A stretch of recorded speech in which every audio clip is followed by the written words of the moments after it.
तमिलनाडु में अभी जो हो रहा है वो तो रूटीन वाली पॉलिटिक्स है।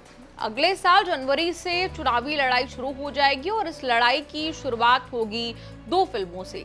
तमिल फिल्मों के सुपरस्टार थलापति विजय ने ऐलान किया हुआ है कि फिल्म जननायगन, जो कि उनके करियर की 69वीं फिल्म होगी, उसके साथ उनका एक्टर वाला करियर खत्म हो जाएगा। विजय ने तमिलनाडु की फुल टाइम राजनीति के लिए एक्टिंग करियर छोड़ने का ऐलान किया है, अनाउंस किया है। मेकर्स ने जननायगन की रिलीज की डेट दी है। अगले जनवरी में पोंगल के त्योहार पर जननायगन रिलीज होगी। पोंगल पर एक फिल्म रिलीज होने के लिए तैयार हुई है एक्टर शिव कार्तिकेयन की आगामी फिल्म पराशक्ति। एक्टर शिव कार्तिकेयन पॉलिटिकल नहीं है। जननायगन को टक्कर देने के लिए पराशक्ति रिलीज होगी। दोनों फिल्मों में राजनीति ये है कि शिव कार्तिकेयन की फिल्म के डिस्ट्रीब्यूशन राइट्स उदयनिधि स्टालिन की कंपनी रेड जायंट मूवीज के पास है। फिल्म को हिट कराने में डिस्ट्रीब्यूटर्स बड़ा रोल प्ले करते हैं। स्टालिन का पूरा परिवार फिल्मों से जुड़ा रहा है। राजनीति में आने से पहले उदयनिधि भी फिल्में करते थे। फिल्मों का बिजनेस पत्नी के साथ आज भी चलाते हैं। राजनीति से पहले थलापति विजय और उदयनिधि की बिजनेसशिप चल रही है। उदयनिधि ने जब film production company red Giant movies शुरू की तब पहला प्रोजेक्ट थलापति के साथ ही किया था। 2008 में एक्टर विजय की comedy film Kuruvi Red Giant Movies ने ही प्रोड्यूस की थी। आगे भी विजय की कई बड़ी फिल्में सरकार, मास्टर, बीस्ट, वारिस का डिस्ट्रीब्यूशन उदयनिधि की कंपनी ने ही किया था।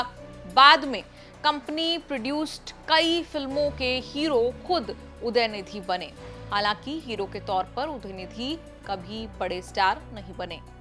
थलापति को मात देने उदयनिधि पराशक्ति को उसी टाइम पर रिलीज कर रहे हैं। दोनों फिल्मों में कॉमन यह है कि दोनों ही पॉलिटिकल ड्रामा फिल्में हैं।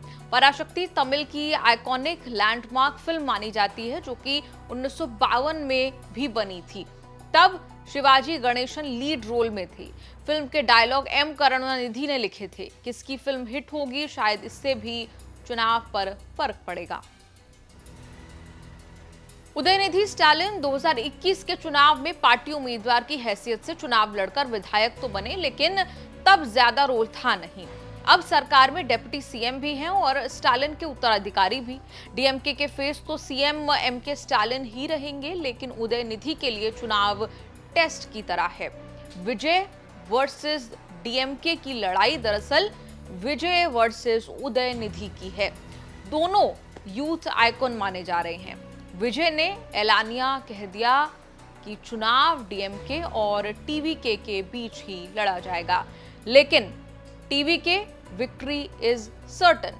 विजय लोगों को ये समझाने में लगे हुए हैं कि चुनावों में वोट के लिए डीएमके कांग्रेस की साइड लेती है, लेकिन घोटालों के लिए सीक्रेटली बीजेपी की साइड हो जाती है। लोकसभा के बाद पहला विधानसभा चुनाव हो रहा है, जिसकी बड़ी जिम्मेदारी उदयनिधि के पास है।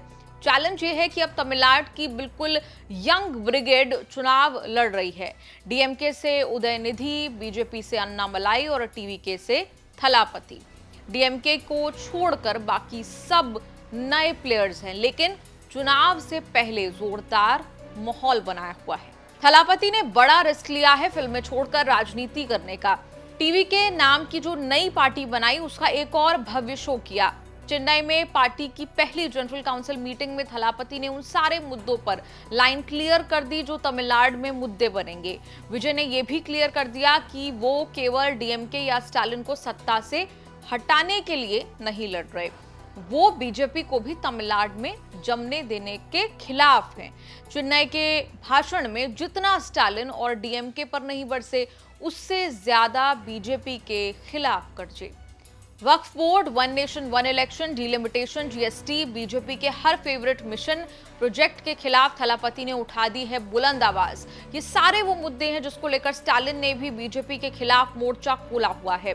वक्फ बिल के खिलाफ जब तमिलनाडु विधानसभा में स्टालिन प्रपोजल पास करा रहे थे, तब विजय चेन्नई की रैली से मुसलमान विरोधी बिल वापस लेने की मांग कर रहे थे।